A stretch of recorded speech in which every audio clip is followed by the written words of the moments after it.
Game changer లాంటి సినిమాలను encourage చేయొద్దని విమర్శిస్తూ యువతను కోరారు లోక్ సత్తా అధినేత మాజీ ఐఏఎస్ ఆఫీసర్ ప్రజాప్రతినిధి జయప్రకాష్ నారాయణ.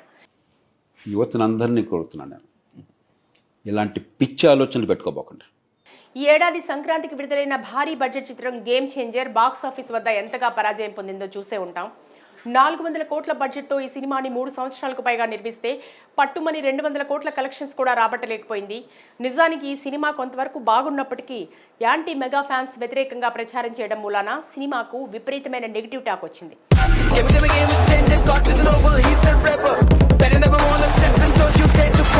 దీనికి తోడు మొదటి రోజు నుంచే హెచ్డి ఫ్రెండ్స్ పైరసీ చేసి కలెక్షన్స్కు ఆటంకం కలిగించారు. మొత్తంగా దిల్ రాజ్ కెరియర్లో భారీ నష్టమే కాకుండా ఆర్థికంగా కూడా దెబ్బతీసింది ఈ చిత్రం.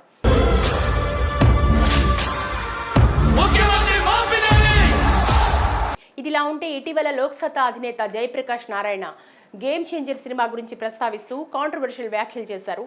అయితే కొన్ని రోజుల క్రితం 2 యువకులతో కలిసి ఇంటర్వ్యూ నిర్వహించగా ఆ యువకులు గేమ్ చేంజర్ చిత్రంలోని ఒక సన్నివేశం కలెక్టర్ రాజకీయ నాయకుడు మధ్య వచ్చే పోటాపోటీ డైలాగ్ ను చూపించారు.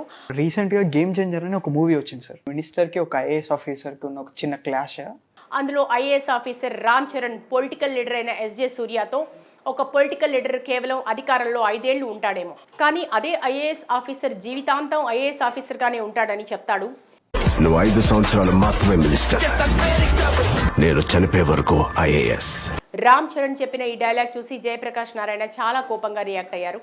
గేమ్ చేంజర్ సినిమా చూసిన యువత అందరూ ఇలాంటి పిచ్చి ఆలోచనలు పెట్టుకోవద్దని రామ్ చరణ్ చెప్పిన డైలాగ్ ప్రస్తావిస్తూ తీవ్రంగా మండిపడ్డారు.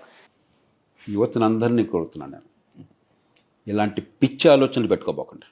సినిమా డైరెక్టర్ ఎవరో తెలియదు, స్క్రిప్ట్ రైటర్ ఎవరో తెలియదు. అలాంటి మూర్ఖులు చెప్పే అప్రజాస్వామిక భావాలు, పిచ్చి భావాలు, బానిసత్వ భావాలు ప్రవేశపెట్టడం పొరపాటును కూడా చేయొద్దని చెప్పారు. అలాంటి మూర్ఖులు ఆ సినిమా డైరెక్టర్ నాకు తెలియదు, స్క్రిప్ట్ రైటర్ నాకు తెలియదు. అలాంటి మూర్ఖులు ఎలాంటి పిచ్చి భావాలు. ప్రజాస్వామ్యంలో ఎన్నికైన ప్రజాప్రతినిధులంటే గౌరవం లేకపోతే, ప్రజల తీర్పును గౌరవించకపోతే ప్రజాస్వామ్యం ఏంటని ప్రశ్నించారు.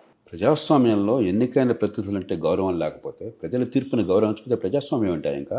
ఓటు అంటే తమాషా కాదని, ఓట్లు అంటే సినిమాలో చూపించింది కాదని, మంచో చెడో ప్రజలు స్వచ్ఛందంగా ఓట్లు వేసి ప్రజాప్రతినిధుల్ని ఎన్నుకుంటారని గుర్తు చేశారు. అంటే ఓటు ఏమన్నా తమాషా అనుకున్నావా?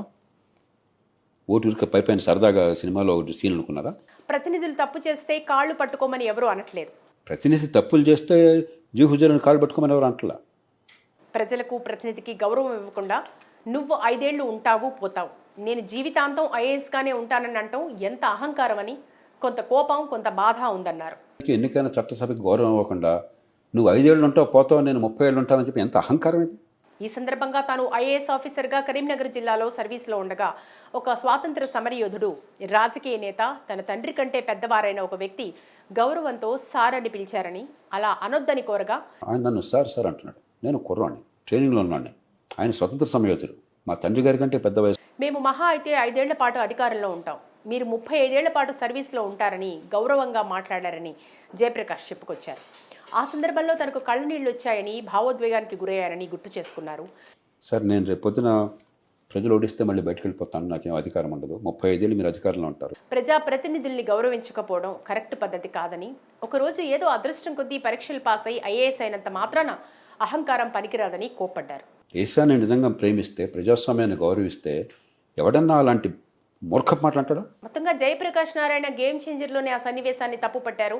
అయితే ఆయన చేసిన వ్యాఖ్యల్ని చూసి నెటిజన్స్ దయచేసి సినిమా మొత్తం ఏముందో, అసలు స్టోరీ ఏంటో తెలుసుకుని జయప్రకాష్ గారు మాట్లాడాలని, దాన్ని యువత చూసి కేరింతలు కొడితే, ఇది ఆదర్శంగా అధికారులు భావిస్తే ఈ ప్రజాస్వామ్యానికి అంతకంటే శని మరుగుకోవడం. ఒక సన్నివేశాన్ని చూసి ప్రజాప్రతినిధులు గొప్ప, ఐఏఎస్ తక్కువ అనే ఆలోచన ధోరణితో మాట్లాడకూడదని కొందరు అభిప్రాయపడ్డారు. మరికొంతమంది ఆయన చేసిన వ్యాఖ్యల్లో ఎలాంటి తప్పు లేదని సమర్థించారు.